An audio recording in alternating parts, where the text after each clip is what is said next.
Insatiable Desire by BTS means FFs. Disclaimer. When I was walking back home from work, lost and deep in thoughts, it was already late in the evening and the last remnants of sunlight was fading away. Suddenly, she heard a faint hissing sound behind one of the buildings. She walked past, suspicious. She stopped and looked closer, trying to figure out where the sound was coming from. As she walked nearby alleyway, a small and dark space between two buildings, one hesitated for a moment, unsure whether or not to go in there. But the generous side of her took over, so mustering up her courage, she slowly made her way towards the alley and stepped inside. Hey, anyone there? Help! Please help me! One jumped at the sudden male voice coming from the dark corner of the alleyway. She froze for a moment, her heart beating in. The voice sounded pained and weak, pleading for help. Slowly, she approached the corner, straining to see in the dim light. Oh my god, a guest slapped her out with white eyes to see the guy severely. As she immediately take out her phone to call ambulance for help, but he held her hand, making her to look towards him. Don't call ambulance, I can't go to hospital, he almost whispers while in but you're severely he shakes his head as no. I'll give you my friend's number. Please call him instead. When stir him from head to toe, she was hesitant at first to say his condition. He was really, but not anyways. But just after he spoke three letters, he lost his consciousness. One panic while biting her lollipop as she looked around, but no use. There was no one there. Expect them.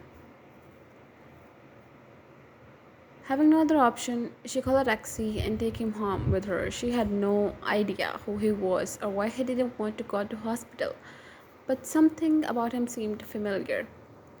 Why is he so shook as she gently laid him down on her couch, trying to assess the extent of his.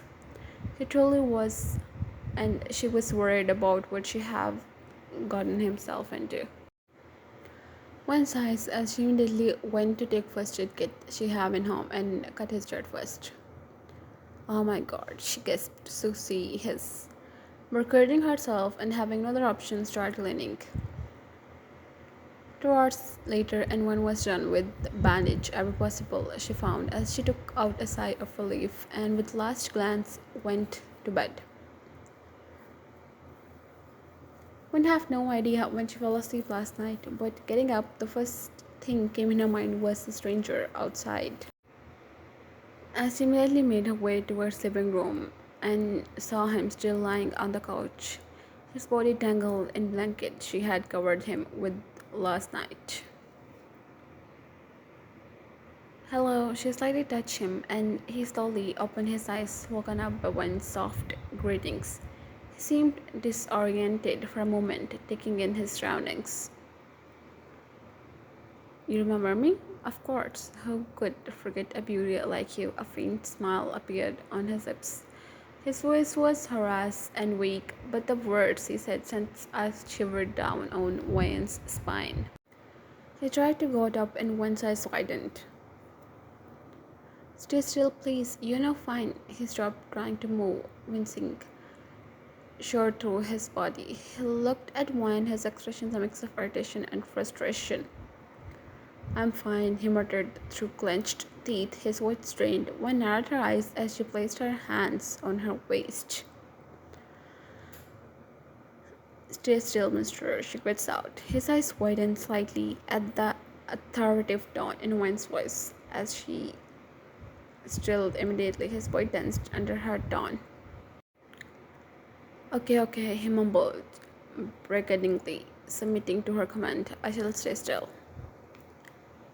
Good. One slightly patted his head. I have asked your doctor friend to know that what could you possibly eat in this condition I shall make it for you, and then you will have your medicine.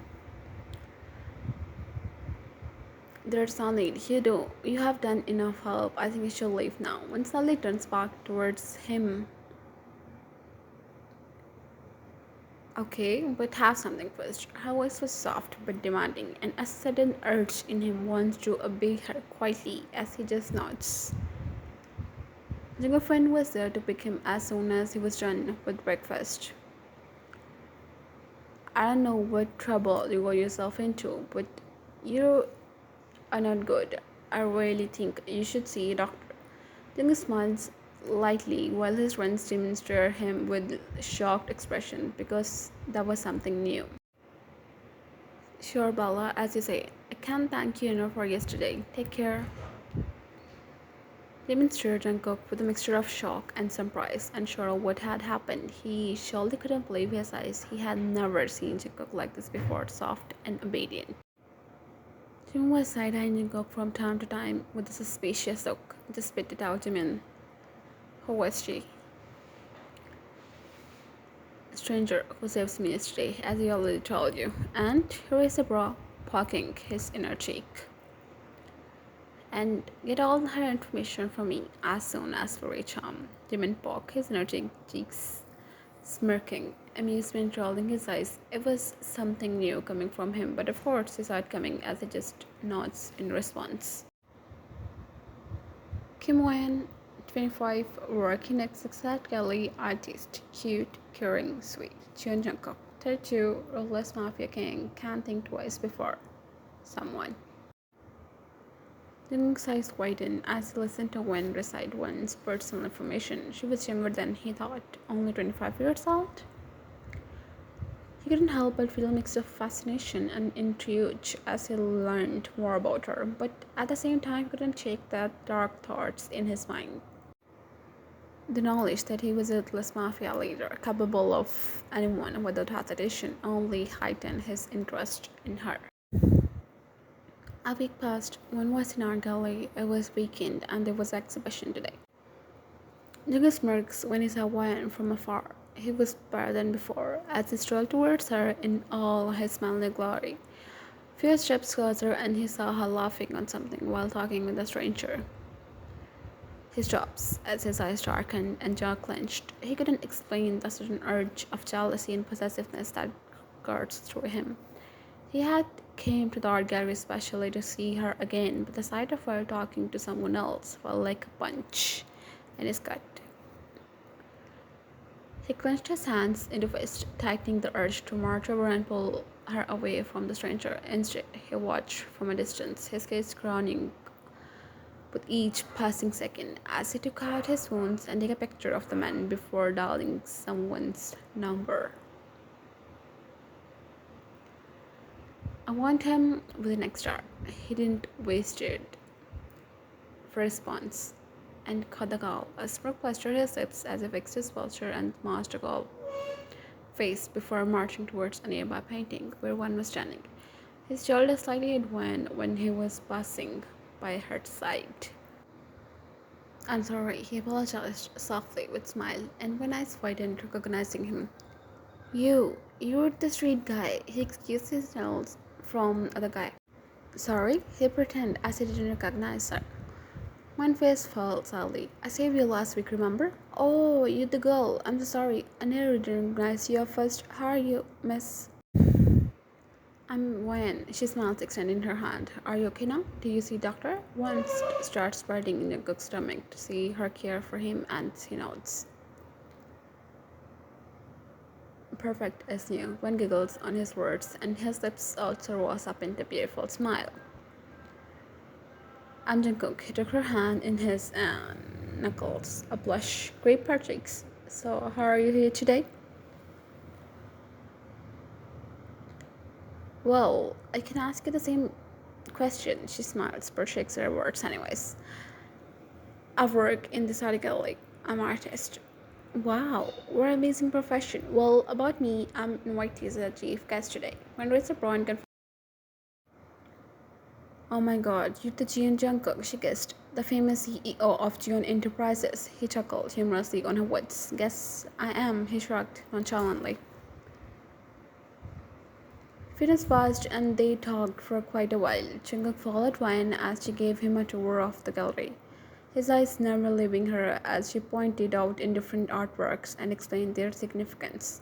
He barely paid attention to the art itself, his gaze fixed on her instead. He was listening her intently as he spoke, taking in every word she said. It was strange. He was a powerful businessman and a mafia leader, used to having people fawn over him and worship him. But now, all he could think about was the woman who had captured his attention completely. So, when we can meet again, one raise a bro in confusion. I mean, I still have to properly thank you for saving my life. We're about dinner tomorrow. It was really not a big deal, but if you insist, when will lie if she says she was not attracted towards him too? A sly smile tugged at the corner of his lips as Sven agreed to have dinner with him. The thought of finally having her alone at dinner was exhilarating. But even more than that, he wanted to figure out why she affected him in this way. He was used to people fearing him and submitting to his will, but she was different and he couldn't quite figure out why. Tomorrow then, I shall pick you at 7 p.m., he said with that charming smirk. Okay, I'll be ready. She nods and the smirks widen into a full smile. Perfect, said then Bella. He was smirking, enjoying the way her cheeks flushed faintly in response on nickname he gave her. One last look, his eyes roaming over her features before turning and walking away. Can't wait to make you mine, he smirked sadly. To be continued.